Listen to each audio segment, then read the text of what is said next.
Hello, everyone. Welcome back to the Rotten Horror Picture Show, the horror movie podcast where we talk about films off the Rotten Tomatoes 200 Best Horror Movies of All Time list. My name is Clay. Amanda is on vacation. She's traveling the world. So we pulled Wes in from the Pensky File to... Hello. Hello, Wes. How's everything going? Oh, good. Amanda's living the dream life, I suppose. We're just here watching movies. The two of us are just here getting sick back and forth, somehow sending diseases through our microphones.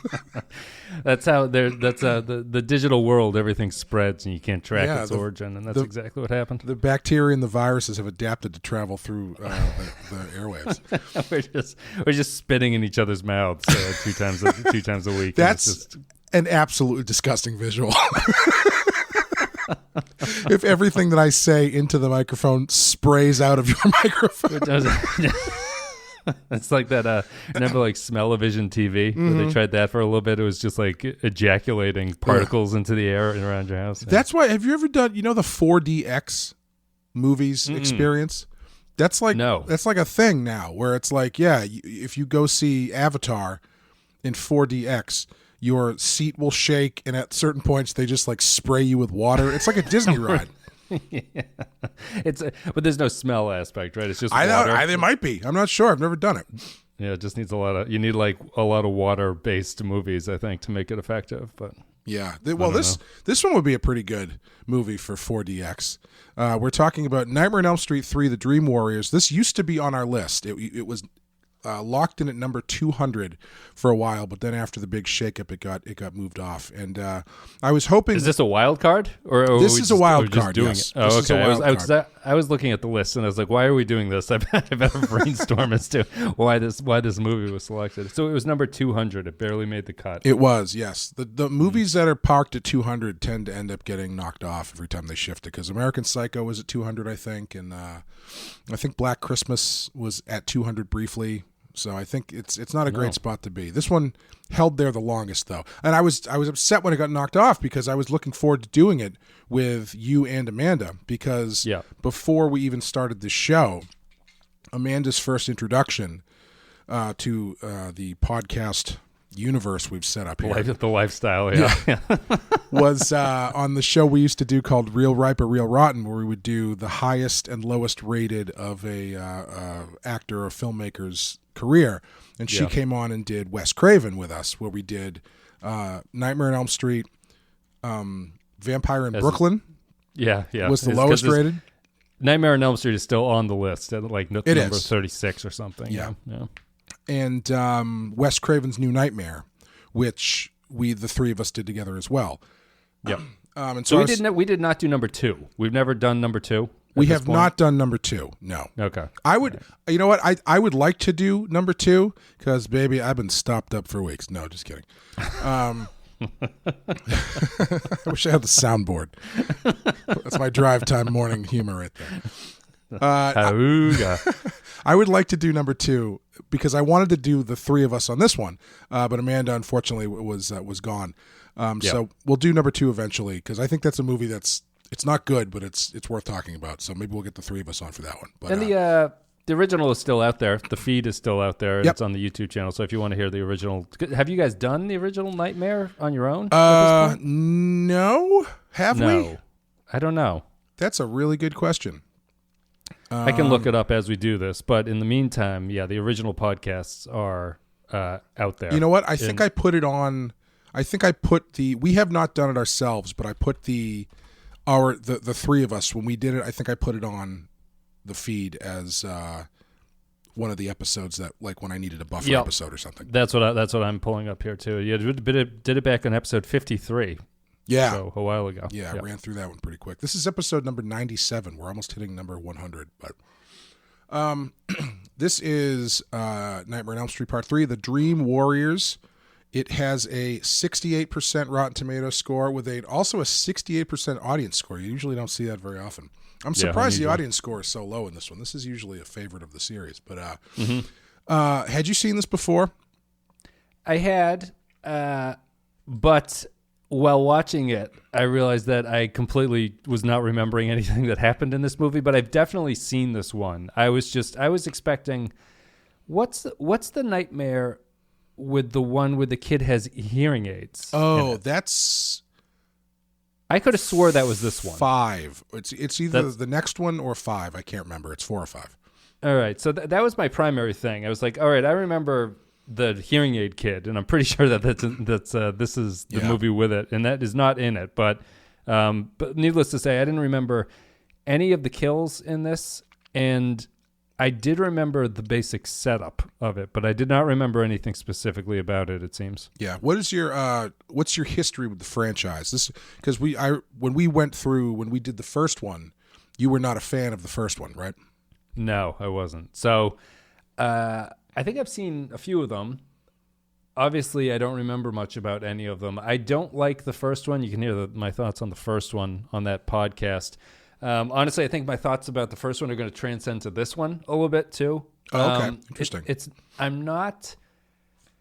don't really understand how these movies go for so many sequels. Is kind of the thing. Like any of them. Like that's not just this one, but generally, I think that Nightmare is a really good idea that is never done the way that I would expect it to be done, and the problems with it just kind of come from the fact that it's like, I feel like you have a really great idea here, but it's just never being made the way that I think is effective to the idea that you've created. Yeah, it's interesting.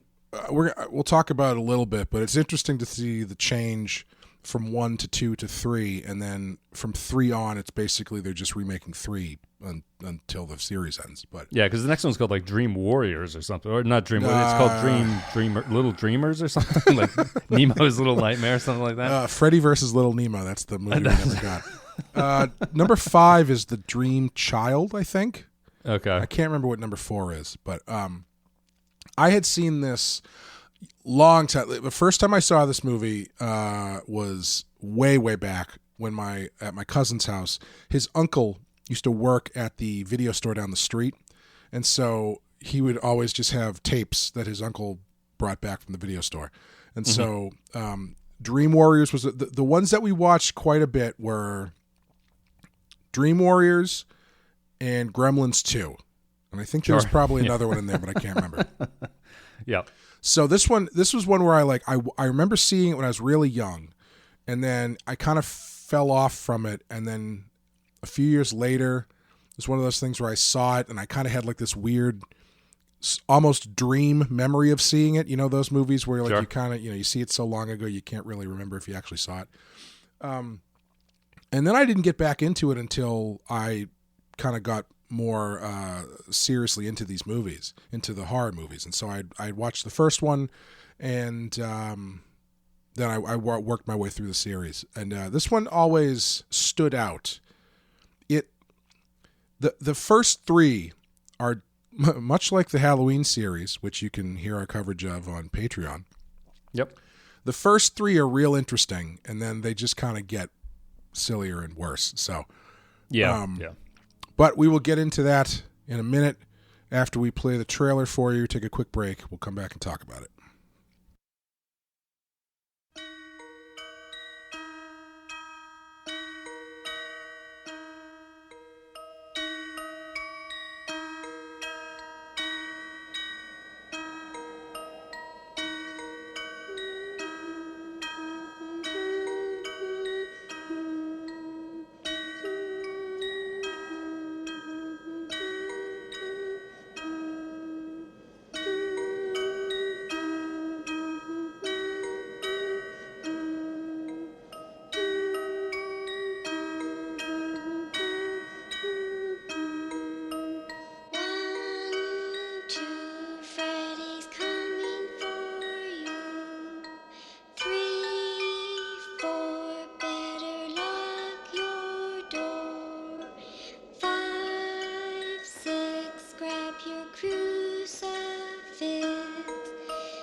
Nightmare on Elm Street Part 3. Freddy's just around the corner.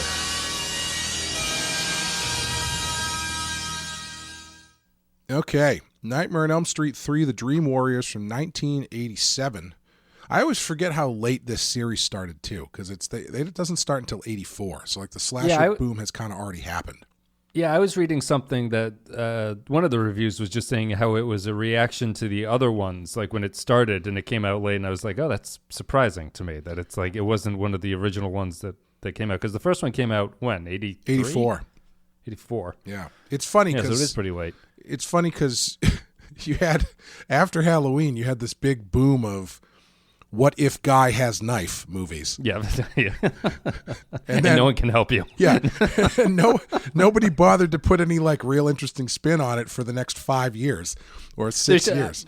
My spin would have been, it would have come out in 1984. It would have been, what if guy has knife, but hero has a gun? It would have been an Oscar-winning short. Well, finally, Wes Craven comes along in 1984 and posits the question, what if guy have 4 knives? Yeah. And brings you this 1984. Yeah. That's where it all began. Mm-hmm. Yeah, interesting. But this is directed by Chuck Russell, written by Wes Craven, Bruce Wagner, Frank Darabont, and Chuck Russell.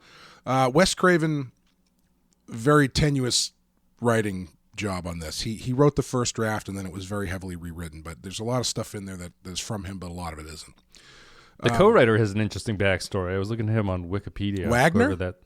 Yeah, is it Wagner? It must have been. Well, Frank Darabont is notable because he became a huge deal later. He's the guy who did, he actually made some good movies. Yeah, Shawshank and Green Mile and created The Walking Dead and stuff. Starring Heather Langenkamp, Robert Englund, Craig Wasson, who is not Bill Maher, even though for many, many years I thought that was Bill Maher because they're very similar looking. Listen, just to completely link universes here, one of the most interesting things to me is that character he plays a character in a famous DS9 episode. Does he really? Called Hard Time, which is the one where O'Brien gets sent to that mental prison for 20 years and he kills the guy that he's in prison with at the end of it as like his punishment. Yes. He's that character, that guy. I believe, if I remember correctly, that's the episode we did where I opened it by doing the entire Dusty Rhodes Hard Times promo at the beginning of the episode. So if you want to hear that, that's out there as well. Patricia Arquette, Ken Sagos, Rodney Eastman, Jennifer Rubin, Bradley Gregg, Ira Hayden, Penelope Sudrow, John Saxon, and good old Larry Fishburne. Yep. And in this movie, a psychiatrist familiar with knife-wielding dream demon Freddy Krueger helps teens at a mental hospital battle the killer who is invading their dreams. And then things you'll find in this movie include an Edgar Allan Poe quote sourced from Facebook. Apparently, it's up for debate whether or not that's an actual Edgar Allan Poe quote. Is it really? Yes. What's the quote? I actually liked it. I don't have it in front of me. I have to look that up. Basically, like dreams. Sleep is my least favorite part of the day. Is basically what. It's like is. Sleep is the nightmares that divide my life or something. Yeah, it's basically the Victorian literature version of like a Facebook meme. Yes. Yeah. The absolute terror of arts and crafts. Because you get this great opening sequence with a lot of juicy close-ups of paper mache making, which is always yes, and popsicle sticks. And then obviously the puppets that come alive later lead us into the next thing you'll find, which is the good old reverse Pinocchio. Yep. Huge hair that says "I'm an adult now," which was I was trying to figure out if Heather Langenkamp or Nancy presenting as like the wizened older character felt weird because she's like 23, or if that's just me being old now, like being 40 looking at her going she's dressing like she's in her 50s but she's like 22. The hair says wisdom, but her voice says what the hell's going on here. Yeah, it's she's I mean, she would have been pretty young. I guess the rest of the cast is pretty young, so kind of. I mean, she's supposed to be a grad student, right? So that she's probably the right age to be a grad student there. So I guess that works. It is. It's one of those shifting things, though, because I remember when I was younger watching this, going like, "Oh, of course, Nancy's an adult now. She has all this lived experience." And then I watched it this time. I was like, "Oh, she's like just out of college." They have the line about he's like, I don't want some punk just out for a publishing credit on here. So she's clearly just out of the university. The Poe quote is, "Sleep those little slices of death, how I loathe them." So just to close the loop on that. If you put that on in a cursive font on top of an Illustrator clip art of a glass of wine, my mother-in-law would probably have that on her wall somewhere. Very important thing you'll find in this movie, possibly the first bare boobs I ever saw in a movie. That is the one thing I remembered for a very long time from this movie was that nurse taking her shirt off. So interesting. I remembered the tongues as shackles more than I remembered her breasts, but it's a good set to start your career off with. I know, it's not bad. I mean, for a while after that, everything less was just less. Everything after that was just less. And her acting as well also didn't make her just a piece of meat on the screen. She was there for the professionalism. Things you won't find: the bourbon. No. I like that scene because the nuance of the writing shone through there, where this guy comes home and he clearly doesn't care that he's hooking up with this woman who has a teenage daughter in the house who he knows is up there, but he does class it up by asking where's the bourbon as opposed to just where's the hooch or something like that, to really let this daughter know that her mother's in good hands when she goes down there. It's a nice Canadian blend in a plastic bottle that's very dusty.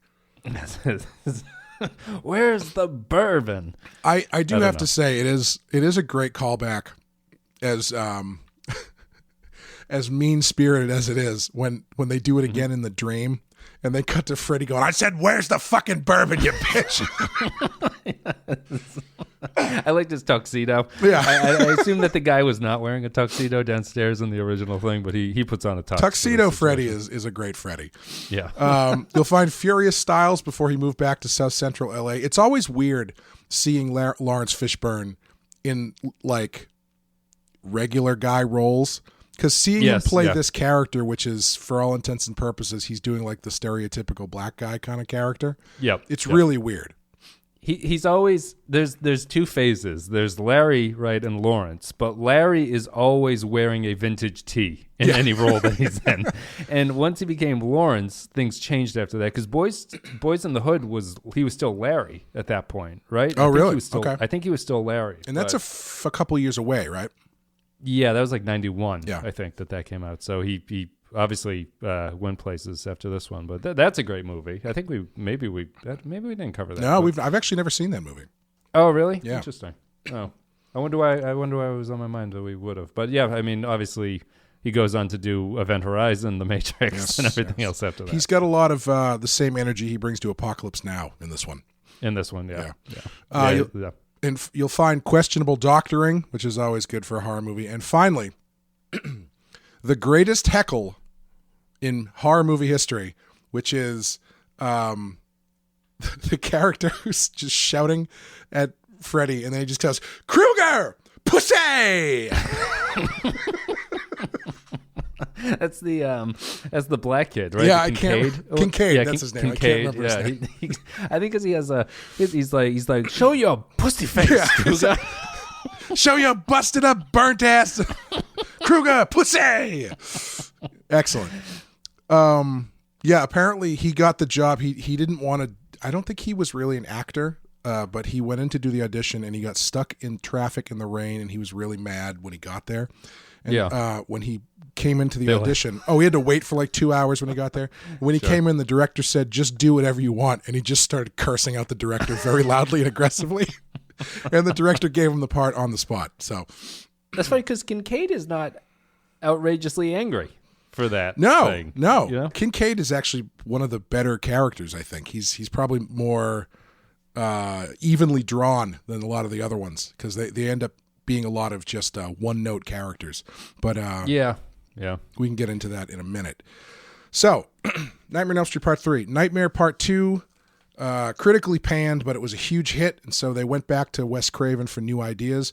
He wrote a script that everything that I've seen, it seems contradictory as to what his script actually included, but it seems that his draft involved the group of kids in the asylum and was intended to conclude the series and was very, very dark, and also included the death of Nancy, because he just he didn't want this to turn into the franchise that it became. But they very heavily rewrote him, which in this movie was a hit, and it ended up spawning an even bigger franchise than it was before. So that's what you get, Wes. But so this is the third movie. We are kind of the first movie. Freddy is very specifically played for scares, right? He's got this kind of twisted sense of humor, but he's not quite the jokester that he is later on. Yeah. Is that the case? I guess that might. He still makes wisecracks, but they're a lot more like sinister. Yes, they're a lot more sinister than they are here. Although, Welcome to Primetime Bitch is pretty sinister, I guess. But this is the start of his. I don't remember him saying bitch as much in the. This is the beginning of the bitch, I think. Is it okay? I believe so. I think it's that Rick and Morty episode. That's like the first one where they're being chased by a Freddy Krueger like character, and like this guy says bitch an awful lot. Yes. In part two is the classic example of we don't really know what to do with the sequel, so we're just going to try and figure it out on the fly, and maybe it'll work. Yep. I don't know if I've ever seen two. Two does not have Nancy in it? No, it's a completely different group of people and group of kids, and it has become one of the classics of gay horror, because the main character is it has become very famously, in retrospect, clearly about a gay man trying to deal with his sexuality through the metaphorical lens of Freddy Krueger. Interesting. It is. So the character seems like a closeted gay character? Yes. In the sequel? Oh, yeah. Big time. And he was played by a gay man in real life, who I think, I can't remember if he was closeted at the time. There's a great documentary about him called Scream Queen, I think. Oh, interesting. Yeah. But it's still Freddy. It's like what do these other characters move onto Elm Street or something? They move into Nancy's house, yeah. Okay. And so then I don't remember how he comes back, but then it becomes a whole thing. And it's one of those sequels where the first sequel, like, they hadn't pinned down any of the rules yet, so it's a little bit all over the place that way. Yeah.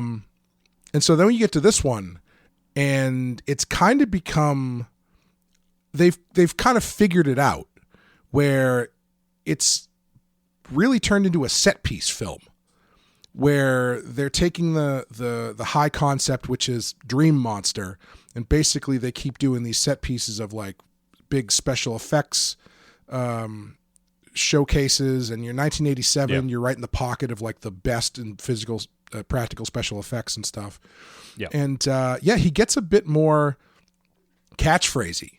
And what do you think of the presentation of this movie versus the first one, which is a little bit more grimy and a little bit more sleazy? Yeah, I think I like the first one more than this one. I've never liked Krueger as a character, I don't think, or at least I haven't since we've started watching these movies over and over again. I think that the problem, because it surprised me that you mentioned that he's a little bit more sinister in the first one, because I remember my problem with the first one being that he's still kind of goofy in a way that I don't enjoy all that much. Yeah. And I feel like his goofiness ratchets up here. I think that one of the flaws of this movie has to actually do with his character, which is that he's I feel like Freddy is not really prominent in this movie. Like he's just kind of a monster there, and he says his catchphrases and he kills people, but he himself does not feel like the kind of iconic character that he at least felt in the first one, where he felt like he was like a real person there, like he had a sort of like a personality to him. Here, he doesn't feel that way. And, we'll get into it, but like how they try to give him like a backstory in this one. But instead, he comes across as, I think, a failed execution of the character, which is just that you don't get into his personality. You don't really, he's still very silly in this one. He's all catchphrase. His kills are like kind of remarkably tame in a lot of ways, like not particularly inventive in the way that I would expect the movie to go. And then just finally, whatever that weird effect on his voice they put on him annoyed me, because I found it hard to understand what he was saying a lot of the time. Like, I got it, but I had to be like, what? Like, I had to pay attention to him more than I wanted to. Yeah, there's some spots where they don't, I think they forgot to put it in, and you can just hear Robert Englund's voice, but a lot of times it's like, you're all my children now. Yeah, very, very garbled. Yeah. Yeah, it's strange because he kind of goes from dream demon in the first one. Like, the first one is big on the backstory, but the backstory in the first one is really beneficial to the character, right? Because he's this child killer, quote unquote, who had terrorized the town until the all the parents of Springwood got together and murdered him, and then hid his bones so no one would ever find him. And then the soul of this monster has now become an unkillable dream demon and is now murdering the children of the people who killed him. Like, that's a pretty intense backstory. Yep. And in this one, you don't even know what the connection is until like the last 10 minutes of the movie. And or maybe a little bit more than that, but it's like you find Between out the kids. You find out deep into the movie that it's like, oh yeah, you're the last of the Elm Street children. Okay, sure. But it doesn't have the same, it's interesting that they took him and kind of stripped it away a little bit and realized, well, if we get high school kids and dream set pieces, we kind of don't need that other stuff. But in place of that stuff, they give you the bastard son of 100 maniacs, which is nowhere near as effective as the child killer backstory stuff. Yeah. That whole, I guess that my, like, the general takeaway I had from this one is that it's one of those movies that the criticism will sound harsh, but it's like you can follow it up. It's like, it's one of those movies I don't really understand why it exists, because it doesn't have it doesn't, like, if you're going to do a slasher film, for instance, right? I would expect that your priority would be, we have to either nail the villain or we have to make these kill scenes so spectacular that it doesn't really matter about anything like that, right? And so if you want to make a slasher that's not like that, you could be like, well, let's make a story that's really like effective about these group of kids, right? This, like, we'll get to know them, we'll get to sympathize with them, and they'll deal with their dream monster or whatever. Or if you wanted to do the backstory thing, really focus on a great, like, sort of prequel to Nightmare that establishes the Krueger backstory for you. And I just feel like all of the things in this movie feel pretty rote, in that, like, they don't feel particularly well thought out, or that they exist in service of anything other than to, like, fill time a lot of ways. Like, the Krueger backstory is the most egregious to me, because it feels like it's like from a different movie that they just slapped that stuff in. Yeah. And the bones of it being like the kill sequences are okay, but really, I only found one of them super memorable. It's the one where he, like, the kid becomes the puppet with the strings. Oh, yeah. That was the only one that I was like, okay, this is, like, grotesque, disturbing, and kind of like, the metaphor works there, as opposed to, like, the drug addict thing, or just like, you want to be on TV, I'll shove your head into a TV, like that kind of thing. And I just, It just always strikes me as weird, because I know that these movies are churned out because they want to capitalize on things, but I would think that just like a week of brainstorming, you'd come up with better kill sequences than a lot of these movies do. Like, do you remember we did Jason in Space? Oh, yeah, Jason X, yeah. Jason X. That also had lackluster kill sequences because it didn't take advantage of the fact that he was in space for anything. He was just killing people normally. And I feel like here, they kind of get to the understanding of, like, you want to expose the kid's weaknesses, but I don't think that they do it effectively or scary enough to be like, whoa, that was a really memorable movie or like a really disturbing movie that they just gave me right there. Yeah, I find the weird thing about this. I enjoy this movie. I think what this is kind of like, if you forget about part 2 for a second, this is to part 1 what Aliens is to Alien in a certain sense. Yeah. Where it's a bit more popcorn. And not that the first one is a popcorn movie, but it's a bit more sensationalized. You've got more characters, and you've got like a band of characters that you're kind of, each one has a thing, and so you're kind of like, that's fun. And that, and the kills are more fun than they were in the first one. But there's something about it where, but wouldn't you say that like to the Aliens comparison, I feel like the Aliens characters, as much as they're like hamburger meat for the aliens, they feel like people that you feel sad for when they get killed by the aliens. Oh, sure. Yeah. I think one of Amanda's criticisms, she sent me her thoughts, was that she thinks there's too many characters. She says, at first I thought a bigger group fighting Freddy together was an intriguing idea, but ultimately the movie suffered for it. It's much less scary to have 3 to 5 people facing down Freddy together rather than the terrifying isolation of facing your literal worst nightmare all alone. And I think that they get that really comes up towards the end, because when they get into the whole dream warrior aspect, where it's like, in your dreams you can do whatever you want. Well, within reason. Within budgetary constraints. As long as it only involves wearing leather and having really tall hair, you can do whatever you want. As long as we only need the stunt double gymnast for 5 minutes on a Tuesday, we can give you whatever you want. But by the time they get to that, they present that as this like big empowering moment, and then Freddy just fucking slaughters them. No, like it doesn't matter at all. The Magician Kid is the worst example of that. He's like, I summoned lightning, and Freddy just walks over and stabs him, and it's like, well, you can't do anything with your lightning here. Yeah, bitch. it's almost like in Jason Takes Manhattan, where the guy's trying to box him, and then finally Jason just swings once and knocks his head 500 feet into the harbor. It's like, it's a cool visual and it's a cool idea, but I think it's more. It's more fun. It's more of a fun concept than I think it is in execution. Yeah, I think it's, I like practical effects and I like practical movies. I think this is a case where the content kind of needs modern effects to it to be super effective, I think. Like, because it's like one of the most impressive things of the movie was the practical effects, because every scene where like something gets destroyed, I'm always like, man, they must have had to nail that on the first take, because like there's just like, or like, a thing falls over and it's like, that must have taken them 45 minutes to light all the candles that was on that desk because it just fell over, and then hopefully they got it on the shot.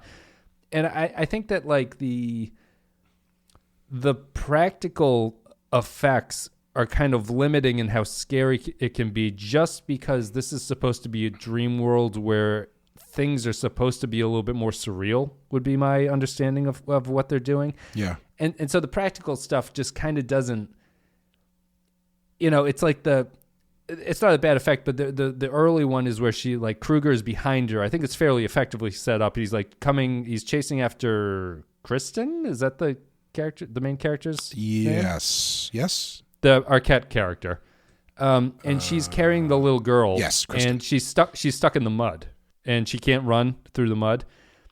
Yeah, and I think it's a super effective idea. I just feel that the practical effect makes it seem a little bit like silly or something in some ways, and so I would. That's why I'm always so disappointed that the remake of this wasn't super well received, because it seems like something that would benefit from that. Even though I love the practical effects, I just think that they do kind of come across as like they seem stagey in a way that goes like, well, it's clearly not a dream. Like I know that, and that going in, but it's you'd expect a dream world to be a little bit more insane than they're able to do with practical effects. Yeah, it really stood out to me in the scene where Kristen gets eaten by the giant snake Freddy. Yeah, Snake Freddy. When she walks into that room, I was like, this is very brightly lit. She looks like she's on a set. Yes, yeah. In a way that I don't think the first one ever really feels that way, because they're going for the mood and they're going for the creepiness. And this one, it's really to show off the special effects, which is fine. I think. Yep. I think the puppet one is probably the best because, first of all, it's disgusting. Yes, and it's like the idea of painful. Yeah, it feels painful. Yeah, the idea of someone pulling your veins out of your arm, and then it's like you can just imagine how painful that would be. Yeah. But the other one that I thought was really great, I really liked the first one with Kristen, where his hand comes out of the blades come out of the sink. Yes. And it ends up, she cuts her wrist. I thought that one was really effective. That one's good. That's the second one. That's the one that's the second most scary to me. Yeah, it falls back a little bit. Not falls back because it's early in this, but it's the series always has to do the scare that's like you're not sure you're in the dream world or not. Like or they'll trick you into thinking that you're awake, but you're actually still in the dream world.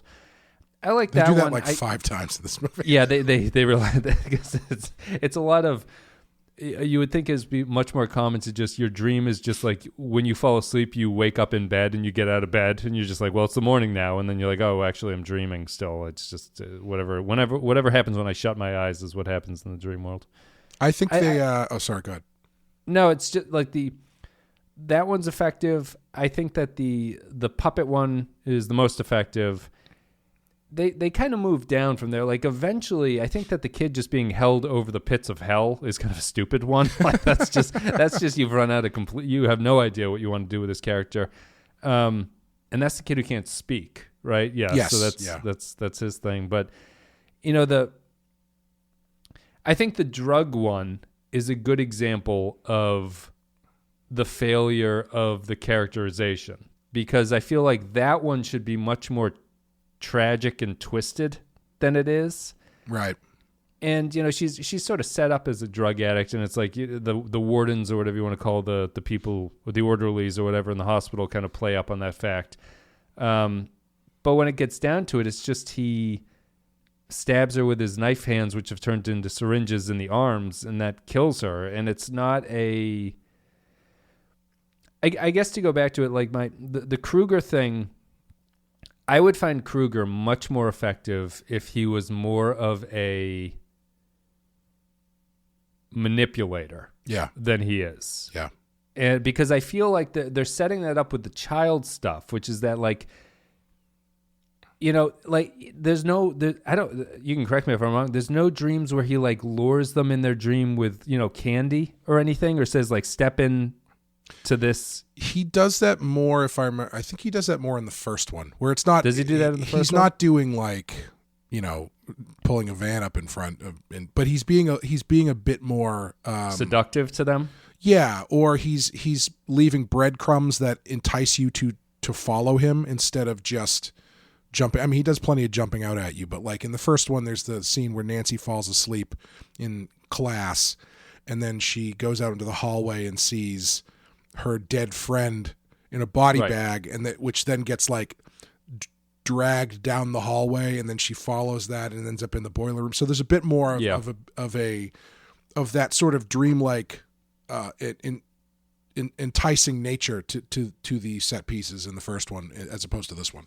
Yeah, I think that's important to him. Yeah, I think he has to be that way because it just makes it that much more scary, and and I think it's a mistake to not like. I understand I think we talked about this first one, but they can't go so far that they make like the child horrificness of this so explicit. Right. But at the same time, that's the thing that makes him the most terrifying character to me. And if they don't go into it, it's tough. Well, the thing is, I think what they end up doing with the series that they start with this one is it's not really a horror movie anymore. It's a roller coaster. Because the first one is explicitly meant to be scary, but by the time they get to this one, it's just kind of a thrill ride because all of the kills are really big and really loud and explosive, and from here on, he just kind of turns into Bugs Bunny to a certain extent. Yeah, you know, he does. Yeah, like almost to the point where he turns to the camera and is like, "Ain't I a stinker?" He doesn't get quite there, but he gets pretty close. It's actually making me somewhat appreciate the modern Saw movies, because I think that the Saw movies are kind of doing what I would expect Nightmare to be more built around. Yeah. And it's obviously it's like an evolution of like what you're going to get away with and what you can do and things like that. But the set, because the Saw movies are kind of like this one in that they're built around those like puzzles, the puzzle murder traps. Mm-hmm. And so they're interesting to watch, and they're interesting to kind of see like how are someone going to get out of this, or what do you sort of do from and that one also, if I'm remembering, I haven't seen Saw, but Saw also, the puzzles are built around the personal failings of the person who's trapped in them. I think so. Something like that, yeah. So it's like the drug addict is surrounded by syringes and things like that. Yeah. And I feel that Jigsaw in those movies does what Freddy should probably be doing here. I think that for the roller coaster ride, if you're going for a roller coaster ride, I think that the movie's just not really exciting enough to be a great roller coaster ride. Yeah. That's my criticism of that anyway. How do you feel about the new setting? Because the first one, it's just a kid in a house, and the second one, they just kind of try to go back to the house, and it doesn't really work. This one, they set it in a mental institute, which Wes Craven said was basically the thing that was kind of all the rage in the 80s, where it's like, send us your troubled kid and we'll fix them, and you were basically sending them to psychiatric jail. Yeah. How do you feel about the setting? I prefer the house. Yeah. I think there's something more spooky about the place that you're supposed to find comfort not being comforting to you is more terrifying than this place is scary, and it's scary in your dreams, and it's scary in regular reality too, because it's like a prison for you. Yeah. I like it if as an escalation, or not an escalation, but it's kind of like if you don't want to do the house thing again, because the thing that makes the first one work so well is not only is it a place where you usually find comfort, but it's the whole angle with the parents, where the parents aren't really listening to the kids, paying attention to them. And so to move the kids into a hospital where now it's doctors who aren't paying attention, I like that aspect, because that can be very scary. Yeah, I wish that the doctors are kind of in this, the whole psych thing in general is kind of another example of where I think that it doesn't particularly work in terms of being scary, because I feel like in my idealized version of what the concept is doing, I should feel more terrified in this setting during the non-dream sequences than I do. I find funny about these movies is that the characters know what's going to happen to them when they fall asleep, right? For the most part, yeah, they're trying not to dream and not to sleep and stuff, yeah. So what they do is like, I can't fall asleep. I'm just going to get into bed with a book. Yeah.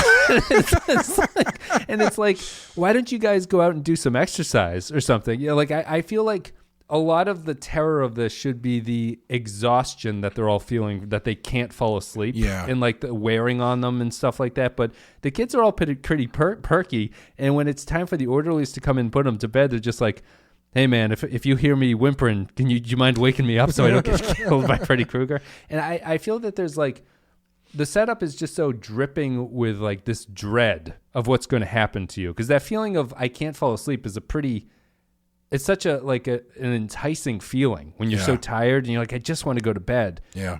I wish that the movie played up on that a little bit more and wasn't so like lackadaisical about it. Yeah, they only get into it a couple spots where the kid Joey and what the hell is the crippled kid's name? Will? Is it Will? Will, yes. I'm so bad with names. I don't know why they just don't. I'm surprised I remember them actually. Yeah, it's Will, I think. Yeah, when Joey and Will go to bed and they take turns, one of them keeps watch, and I think makes sense. Yeah, and I think the most effective one is probably I thought I was going to be able to do it on the fly because I have the thing up. What the hell's her name? Jennifer. When she's watching TV and she starts burning herself with a cigarette. Yeah. Like that's pretty intense. But they don't lean into it quite as much as they could. Yeah, it's just the Because there's no question of them being crazy. You think they would just work together a little bit more than they do, because they know, the kids know that they can't fall asleep, because if they do, bad things are going to happen to them. That's why I like the sort of looking out for them scene. It's the I think what I really want is, like, I want the building desperation between them, and I don't feel that ever really comes across, because in my ideal version of the Krueger thing, you can't fall asleep. It's just like you're dead if you fall asleep, and so the fight against that is the whole point. Really. Yeah. It's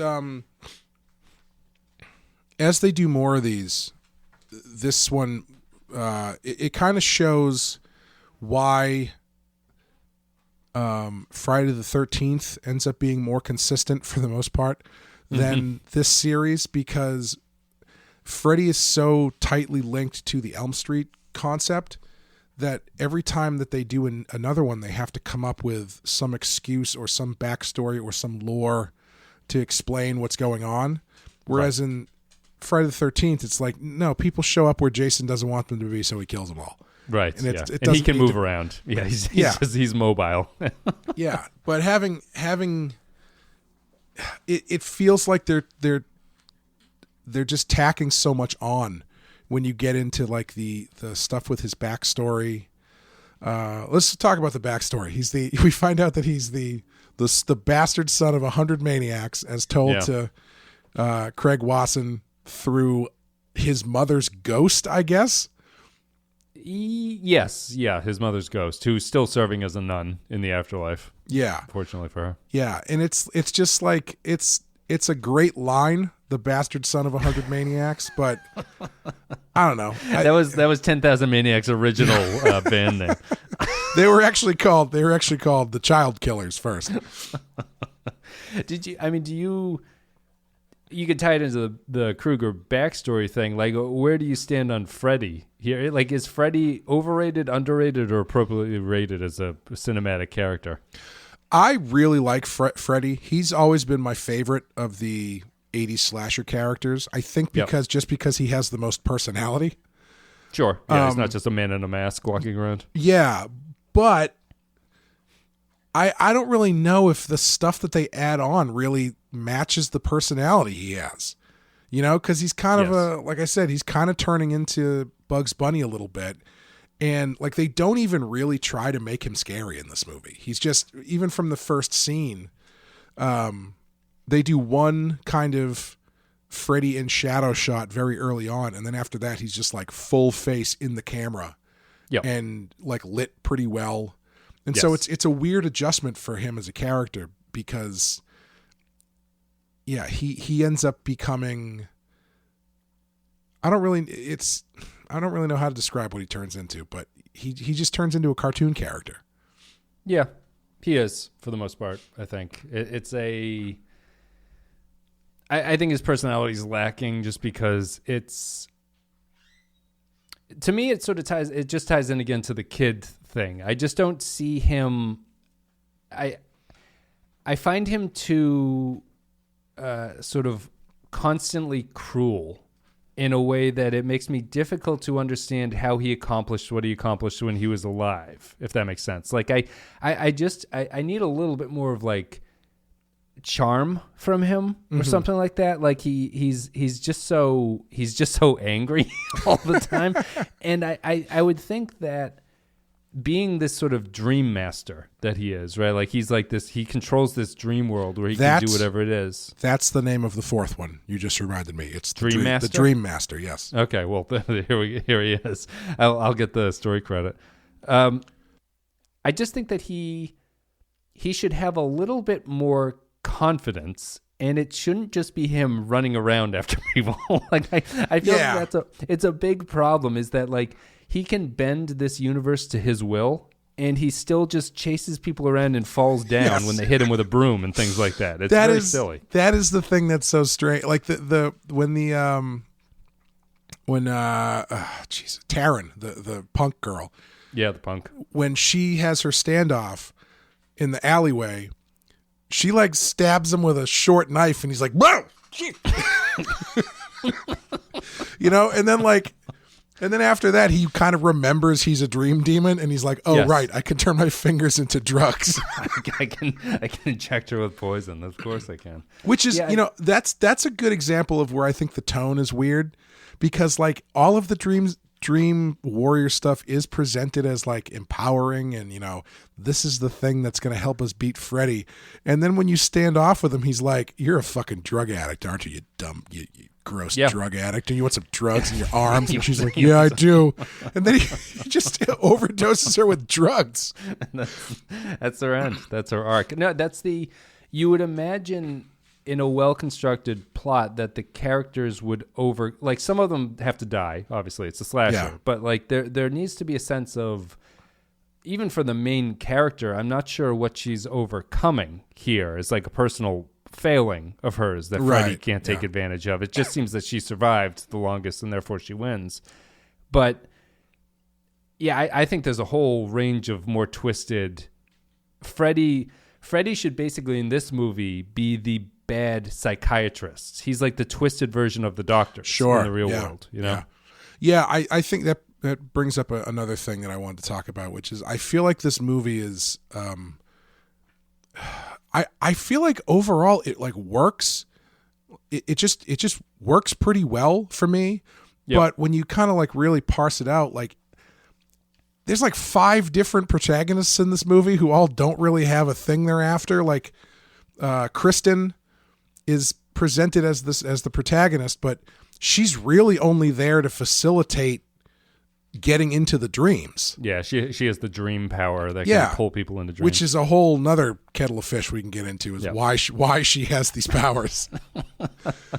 But you've got Nancy who comes back, and I'm always happy to see Nancy. I think it's great they brought her back, but like she's not really the lead or propelling any of the action. Sometimes she is, sometimes she isn't. And she's set up as the older mentor character who comes back. Yeah, and I just decided it's Langenkamp, right? Yes. Just what really stuck out to me the most is that her acting in the first one didn't seem as bad because I think that the cast around her was not as strong. Here, they're dealing with a lot of young actors who would go on to do things, and her acting just sticks out really awfully, unfortunately for her. But it's just like, it's one of those weird acting performances. It's like, have you never said the phrase, "It looks sunny out today" or something? Like, it's just the words come out so jumbled and not like with the cadence that you'd expect. But it was distracting just when, because you've got Lawrence Fishburne and Patricia Arquette and stuff. There's actors in this cast at this point, and I think it stuck out, unfortunately. Yeah. I don't think Patricia Arquette's particularly very good in this. I feel like all she does is just scream, but because she doesn't really have a character. She's just kind of there to scream and pull people in and out of dreams. Like there's no Agreed. Like Nancy is the one who has the actual like connection to the story, and which is why her death always feels really weird to me, because I feel like it first of all, talk about being enticing. It's the one time he's enticing. He pulls a dark helmet from Spaceballs on her, impersonates her father, stabs her and goes, "Fooled you." Gotcha. But like I always thought that was a really cheap death for her, because she's not like, she doesn't go out in a blaze of glory or anything, and I don't know. How do you feel about her death? Yeah, she's it does just feel like we have to kill this character so she can't come back right anymore, and it's a little. It's just a little hokey, just because it's like, and it's in front of everybody too. Like the other characters are just there kind of watching this happen, and then it happens, and she dies at the very end. I think it's the same as it suffers from the rest of the characters, and that her arc is not particularly clear to me as to what she's supposed to be doing. So when she dies, it doesn't feel like she really accomplished anything outside of the fact that they're going to kill Freddy here, or quote unquote kill Freddy. So it's I was reading Ebert's review, and Ebert's review was just like, his problem with it was just, you have to like these characters. So he's one of these, he has the opinion that like in these slasher movies you have to like the characters who are going to be dying to make it effective. and he didn't like any of them. And I kind of understand that, and I sympathize with that, because I think that none of them have sympathetic arcs that would make you feel bad for them. Like, I don't even really get any pathos of them all being in the asylum, or whatever you want to call it. Like, I don't feel bad for them being in there. It doesn't seem like a bad time, It's comparatively to the way that they usually present these things, no, it doesn't seem that bad. And most of them seem like they probably need it to some extent. Right, yeah. Normally it's done through the orderlies torture the kids. Yeah. Right? Like, that's the way. I don't know if I would want them to do that, though, only because I think the scariness of the doctors not paying attention to them is more effective if they are being dismissive but well-meaning. You know what I mean? Yes. Yeah, I bring it up only as normally in these stories, you have the pathos for the kids because they're being so mistreated in there. And if they're not going to do that, then you really have to rely on, like, these kids have to have, like, really clear stories about what their struggle is that they're going to overcome by the end of it. And I don't think there's a single one that does that effectively, which makes it feel like the whole cast is kind of lackluster, or the characters are lackluster. Yeah, Amanda more or less agrees. She says the kids are so thinly drawn that it's hard to care if and when they get hurt or die. Their powers in the dream world are supposed to reflect something about their personalities or experiences, but instead seem like an attempt to give each of them a character without having to do any work to actually establish it. Yeah. Points for including a diverse group, minus points for not including a cool wheelchair death. I feel you could have dodged that wheelchair on that hallway all night. I don't think that thing was all that dangerous. Some of these I always wish, like, clearly their budget is what it is, and they have to save the money and put their calories towards, like, the bigger set pieces. Yep. But every now and then when they do one that's really kind of stupid, I wish they would cut over to Freddy and have him go, I don't know, I got nothing. Wheelchair. What about spiky wheelchair? They're not all going to be zingers. Yeah. I've been up all night. I've killed a lot of kids. Yeah, it's. I think that the cast is I would agree with Amanda. I think it's just the cast is if you're not going to do the crazy kills, the cast not being particularly likable or empathetic is just kind of undercuts what you are supposed to feel for when Freddy comes around for them. And you'd think it'd be teed up. You'd think it'd be a fairly effective thing to do. But even in the first one, I remember not feeling particularly sympathetic. I think I felt more than I do for this one, but it was still kind of a failure of the franchise to recognize what's, like, actually terrifying about this setup. Yeah, they should have brought Larry Fishburne into their dreams with them. He would have shown them what for. We need to edit back in just like whether these kids take the red pill or the blue pill and see where they end up in life. I like the return of Nancy's dad. I think having him be a washed up security guard instead of the chief of police or whatever is a nice touch. Yeah. He has the. And going back to Fishburne, I think the movie's actually overstuffed with characters. Really, yes. Lawrence Fishburne doesn't need to be in this movie. He literally doesn't do anything. I don't think he's just the sympathetic orderly. That's all. Yeah, and that's not necessary. He doesn't go into the dream with him or anything. I like the dad. I feel that the male psychiatrist is a fairly useless character. Oh yeah, too. Big time. Yeah, he's not really necessary. I don't know what his name is, but the guy from DS9.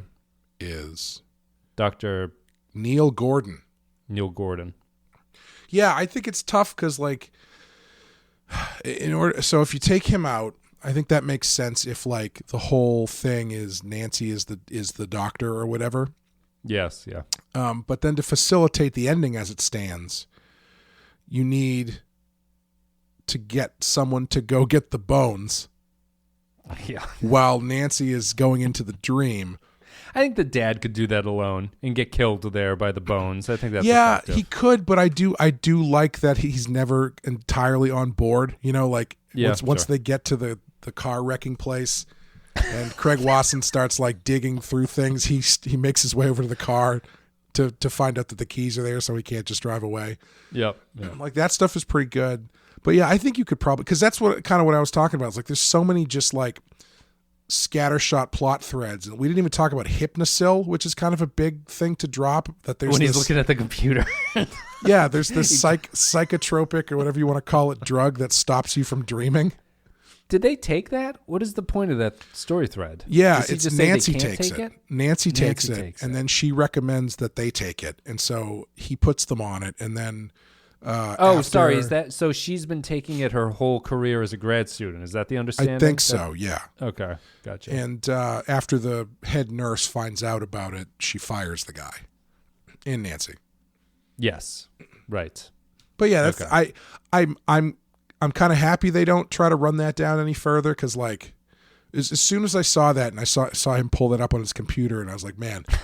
I can just hear 1,000 screenwriters going, "Ooh, what if we do a movie that's just about where Hypnosil comes from? And what if Freddy gets into the testing dream lab?" It's like, yeah, great, awesome, sure. Yeah, Freddy would be the head scientist at hypnosil.org or whatever. And comes up with this material and he falls into it like the Joker. What was the other thing I want to talk about at the end? Amanda brought up a good point. Oh, go ahead. Sure. What do you want? No, just the I really like the production of the car junkyard scene. Yes, that's a cool set. Yeah, it's very hard to not just think that he's fighting Bone Terminator. It's funny how when Freddy's down to a skeleton, I guess he loses all personality as to what he's supposed to be. Well, that's one of those things too, where it's like, what are the rules of this universe? Freddy can just inhabit his own bones, right? Like nobody's asleep in that scenario. Did he willingly go back into the dream world when the bones collapse, or was he pulled back at that point? I think he willingly goes back. He just kind of like zips out for a second. Okay. He feels people molesting his bones. Oh, that's and so he just leaves the dream world to possess the bone. I was thinking about that, and I was like, this feels, I mean, it's kind of breaking the rules. I think it's just fun. It's just a fun gag. Like that. That's one of those things where it's like it doesn't need to make sense. It's just a fun bit. Just, I would agree. Just in the story, he's stopping them from taking his bones. It's just, the logic problem just becomes, why would he go back into the dream world? Oh, maybe he does get pulled back in. I honestly can't remember. I don't remember. I don't know how they would pull. Does the dream girl? Maybe the dream girl pulls him back in or something. It's irrelevant because it's just giving them a chance to bump back. It gives them a chance to kill the dad, and then he goes back to kill Langenkamp. Yeah. If I had to guess, I could be wrong because I can't remember exactly what the chain of events, but I think he kills the dad, and then maybe he like hits Neil Gordon with a shovel or something. Yeah, he hits him with a shovel. Yep. Yeah, and so he just assumes he's down for the count, gotcha. so he can go back and deal with the kids. Never count Craig Wasson out. No. Dr. Neil Gordon always perseveres. They just felt like fairly flimsy. The Dr. Gorman or Gordon or whatever just feels like a fairly flimsy character. It's like a character that offers sort of like moral support and someone for the main character to talk to while the main character makes their decision about what they want to do. Right, yeah. And the relationship that they kind of are hinting at with him and Nancy is kind of weird. Yeah. Because it's not quite romantic, but it feels like it's romantic. Yep. I don't that feels like they originally they were supposed to be a more explicitly romantic relationship, but for whatever reason they cut it back to this sort of like dating with blue balls kind of thing. Yeah, it's a very it's complicated. It's a complicated situation. There's absolutely no reason for those two to be in a relationship. Just there's no reason for the character to really exist in the way that he does. It's just that there is a man and a woman on screen together, so they must they have to want to must be kiss each other. Yeah. I guess I just had a few, or just we didn't talk about the Freddy's backstory. Yeah. You are getting into the dangerous realm of just like, didn't need to know this when you do so many sequels. I didn't need to know. I didn't need to know that Freddy Krueger's mother is basically like a cat who can have different, different genetic material can just combine into one. Did you know that cats are like one of the few species that the kittens of a litter can have different fathers? Really? from them. Yeah, so I they're did not kind of know like, that. they're kind of unique that way. But that's what she just got the door locked on her or something? Yeah, I and guess she just walked in and the door closed behind her, I guess. Well, I mean, she obviously has a bad time, but it's one of those things of just. I think it's less that it's literally different genetic material, and more that it's a way to sum up the fact that she was just raped so many times that it just created the seed of evil inside of her. Okay. Well, once they get to the seventh sequel, we can start understanding what the genetic components of this was. But that's that character, the mother character, just screams to me of. You kind of it's a pretty short movie. It's only an hour and a half. But her scenes take up a good chunk of 10 minutes. It's a lot of the movie, and it just ultimately doesn't add anything. It's not that I like the reason to include this, right, is if you're trying to make Krueger sympathetic in some way. And why do you need to do that for this character? There's no reason to be sympathetic to Freddy. There's no reason to be like, well, he had a traumatic birth and childhood, and therefore that it's understandable that he's pure evil at this point. But it just feels like a waste of time. Yeah, I know. What if the bastard son of 100 maniacs had a really nurturing home life? Right.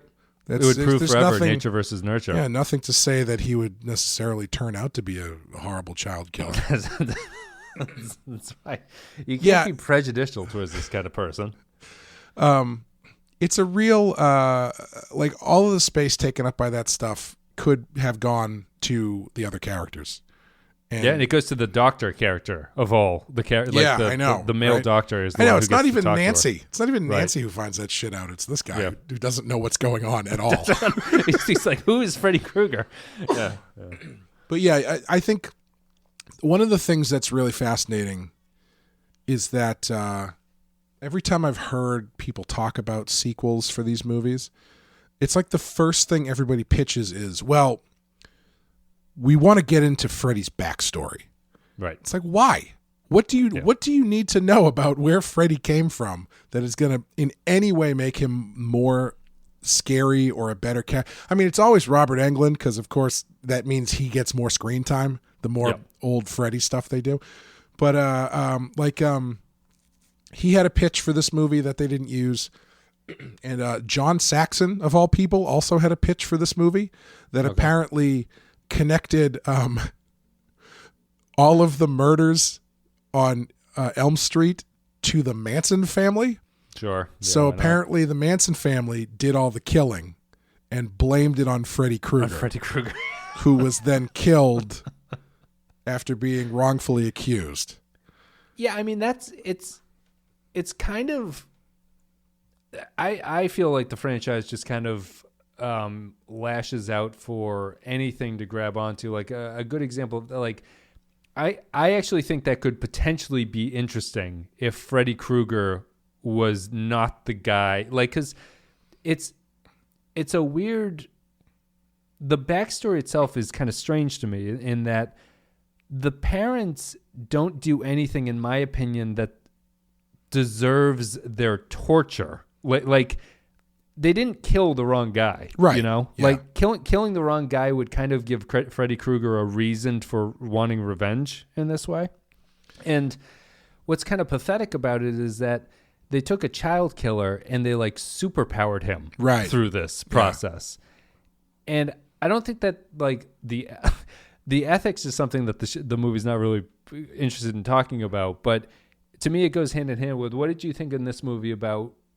I don't remember this in the first movie, but the overt religious references. That was the last thing I was going to bring up is it's really strange. So one of the things Amanda brought up is that apparently Nancy completely forgot how she beat him in the first movie, which I did too. Yeah, pray tell. It's like she says it's like they erased the entire lesson she learned in the first movie that Freddy's power is your fear, and that to beat him you can essentially just roast him Comedy Central style and peace out. That's right. Yeah. And so like no one in the movie asks her, well, what did you do when you dealt with him the first time? She's just like, yes, pretend you have electric beams shooting out of your hands. This will do it. And so then the first movie has this sort of it's a very there's no religion in the first movie. There's really no religion in the first movie at all. Right. Where it's a pretty secular idea of this monster that lives in your subconscious. He certainly doesn't have a weakness to holy water like he's a Castlevania character. No, he does not. And so you have Nancy beating him in the first one by overcoming her own fear. It's a very sort of like therapeutic kind of ending. Yeah. Which I think is probably a little bit harder to grasp onto than this, which is like, what if he was just a vampire, I guess. Yeah. And it's really strange that they bring in this Catholic element that he's literally beaten by the power of Christ at the end of this movie. I mean, this brings up the constant religious predicament of what is God doing this whole time? Right. Like yes. He's allowing Freddy Krueger to do this to these children, or he could just spit on them and cause them to burst into flames or something. It's strange. Sorry, guys. I miss one from time to time. Oh shit! It's 1987. Oh god, I gotta get down there. Just I thought it was weird. St. Peter, could you bring me the Krueger file? Sir, I don't know what happened to it. Burnt up, sir. I thought it was for. The first movie, now that you're reminding me, makes total thematic sense there, which is that, it's kind of like a growing up metaphor, and that like confronting your fears about everything is like kind of becoming the adult that can't get hurt by Krueger anymore. Here, it makes zero sense that the guy gets hit in the shovel and then is like, we're going to spritz you with some holy water out of this test tube. Not only that, as far as the mechanic not making a lot of sense, you've got a movie that starts from Kristen's point of view and sets her up as this lead character, which then kind of backseats her to Nancy, who then, at the end of the movie, gets killed, and the hero of the movie is fucking Neil Gordon. Yes. Like, Kristen doesn't even do anything. Like, I guess she kind of, like, Joey screams and stuff. Joey screaming is fun. Oh, yeah. Yep. But, like, the ultimate hero of the movie is Craig Wasson. Yeah, that's true. He pulled the trigger at the end. He accomplished the deed. I don't even like he's the one who gets the post-kill like wrap-up scene too, where he the mother sees the mother walking. Yeah, the mother and gets the house next to him. Apparently, that final scene where he's sleeping and he has Nancy's Malaysian dream doll and the paper mache house and the light goes on. Yeah. Apparently, the original idea was that Nancy dies. And Kristen says that Nancy is now basically like a dream warrior in the afterlife, protecting protecting people from evil in the afterlife. Right. And the idea of the light going on was supposed to be, Nancy's still in there. She's home. Yeah. But the way that they play it with the music sting, it obviously reads as though Freddy is still exists. Yeah, sorry. So are you saying that the intent of the scene was always the other way and it's misunderstood, or is no? The original intent was the Nancy thing, but the way that they decided to put it together was just to keep Krueger around. Basically, yes. Yeah. But yeah, it's the influx of the religious stuff is really strange for this series. Makes no sense. Yeah, and it never really comes back. Oh, doesn't it? No, it doesn't become a building weakness. I mean, yeah, just the final scene to me is, there's a certain point where the character isn't really dead, goes from like a cute thing to like like it's fine. Like I find it a little bit. It's almost depressing or something. Like, I know that they want to do it because they want the franchise to keep going, but it does become a little bit of like when you're just waiting for that thing to happen at the end, and then it happens, and it's just like, well, on to the next thing. I guess all of this was for nothing, and we learned nothing. But if it's a roller coaster ride, I guess you just get back on the ride. So. Yeah. The final sting. It turns into like the encore, right? Encore used to not be something that happened all the time, and now it's just something that has to happen. You just have to wait.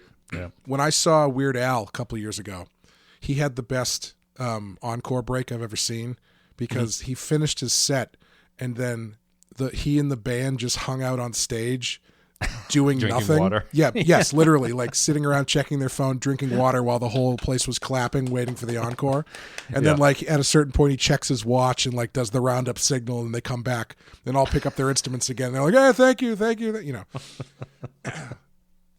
That makes sense. You gotta break with tradition every once in a while. The only last couple things to mention is the music was done by Angelo Badalamenti, who is probably most well known as working for David Lynch. He did the music for Twin Peaks. I don't like the music in this movie. There's a certain kind of synthesizer score that just sounds very fake to me. Oh, interesting. And this is one of those where like I can hear the synthetic strings and the synthetic horns, and they're not used in like an interesting way. They just sound like fake music. Yeah. And I really don't like that sound. Yeah, I can't comment too much. It felt to me like it blended in a way that I was expecting. I didn't find it memorable at all. Yeah. The other notable music, of course, is Dokken makes an appearance a couple times. They have a couple songs in there, and they, over the end credits, they do the song Dream Warriors, which is a pretty rockin' song. I thought maybe this might have been ground zero for the crossover between heavy metal and horror movies, but I was way off, because I forgot again that this was 1987 and they had been doing that stuff since like the late 70s. But yeah, do you have any final thoughts? This is not on the list. Would you put it on the list? No, it's not. It's not a 200. I'm glad it fell off the list. Yeah. I think. For someone who doesn't really enjoy the franchise, I can respect how high the original one is on the list. I wouldn't put it up there, but I can sort of understand why it's there. Yeah. I found this to be fine. I didn't hate it. It just felt like it was another example of just kind of the wasted potential of the franchise. I think that it could really go somewhere, and it just ends up not going anywhere. I would knock it off the list. I'd be fine with that. I think that it's just one of those things of, because I'm not deep in this like you and Amanda with the other recurring franchises of like the Halloweens and the Friday the 13th and stuff like that. But I just don't. I don't feel that this franchise ever makes me go like, oh, I bet they could do even the things they could do in the sequel after this. That's what I bet. Sure. That's when things are going to land for me, and I'll just going to keep watching it. And it never feels like it's going to get there, unfortunately. Yeah, unfortunately, the sequels just become like more over-the-top set pieces and more insane lore around Freddy Krueger. Yeah. Listen, I honestly, I was disappointed about the hearing aid thing, because I remember that viscerally. For some reason. Yeah, that's a good one. That's a good kill. Yeah. Yeah, like the kid's mother made him go deaf because she used to like torture him with Q-tips and stuff like that. Yeah, I think you might enjoy the next one more, because the next one is more he's preying on people's fear specifically, whereas in this one it's just sort of like their one recognizable trait is the way he kills them. Yeah.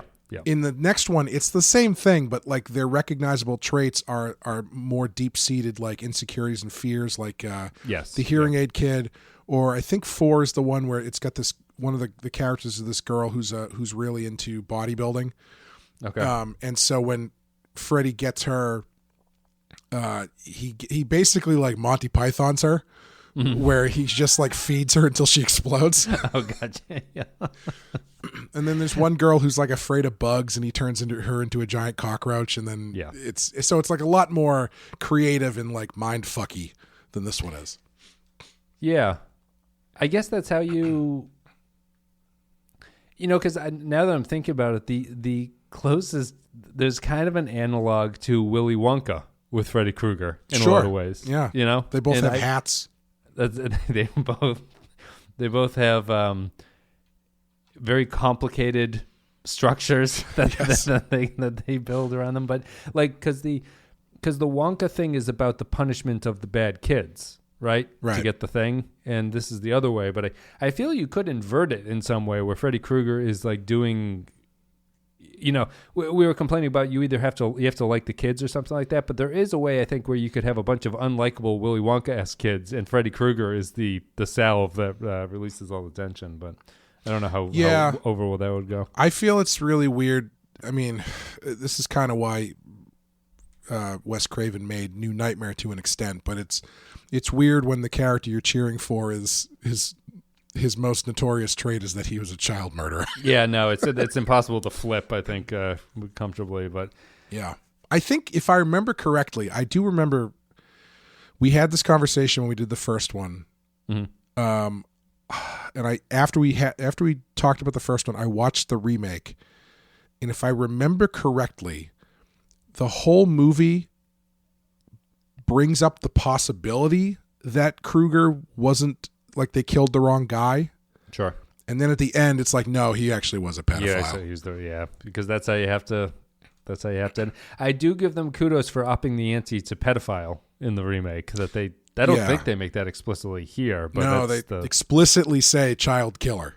Yeah, just killer. No sex involved. No. Yeah, Amanda also would not put it on the list. She says, I can see why people enjoy it, why it has a cult following. It's just not a cult I will be joining. I do enjoy this movie, but I would agree. I don't think I would not put it on the list. The first one I would definitely put on the list, but this one I don't think so. So none of the sequels would be on the list for you then, because you do regard this as like the second best in the franchise at this. I think so. I think this is probably the second. Like, part two. I do want to talk about part two with you guys, because part two is one of those ones where it's like it's so fucking weird. Yeah. In when you have 35, 40 years on it to like look back on it. Yeah. It's one of those ones where I think it gets better because it is so strange. Yeah. But like this is as far as what Freddy turns into, this movie is probably like the platonic ideal for the more like set piece type Freddy. Yep. But yeah, I wouldn't put any of them. It's weird. Well, I guess it still counts because this is my favorite series, and I would probably only put one Halloween on here too. So maybe it's not that weird, but yeah, no, there's so many that have done better. I think that the franchise ones are probably only going to be the first ones. It would be rare if they went past that. Yeah, I feel like they all tend to have a short uptick. So like they do really well the first ones, except for Texas Chainsaw. All those movies are shitty, except for the first one. But like Friday the 13th has a bump around like 4.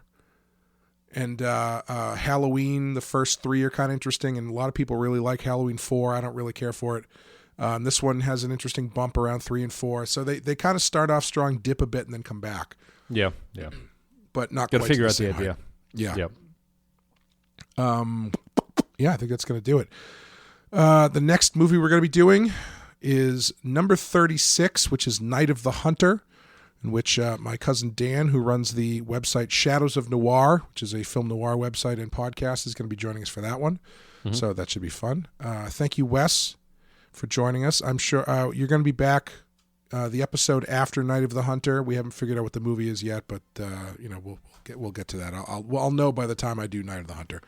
Sounds good. I'm always happy to be here. Thank you. And we will see you next time. What is the other thing? Oh, yeah. If you want to help support the show, head over to patreon.com/the Pensky File, where you can follow along with Amanda and myself as we cover the Halloween series and all the other good podcast garbage we have over there. Would you say we have like over 200 episodes just on Patreon? Yeah, there's over 200 at this point. Yep. So you get your $5 worth. Yeah, geez, you sure do. Yep. Hope you really like... I'm trying to think of the most esoteric thing. Hope you really like the lesser-known films of Catherine Bigelow. I hope you like us talking about the same Star Trek episode we watched 7 times. Yes. We're watching it for the 8th time. We're getting pretty close. All right. Thank you guys for listening, and we'll see you next time.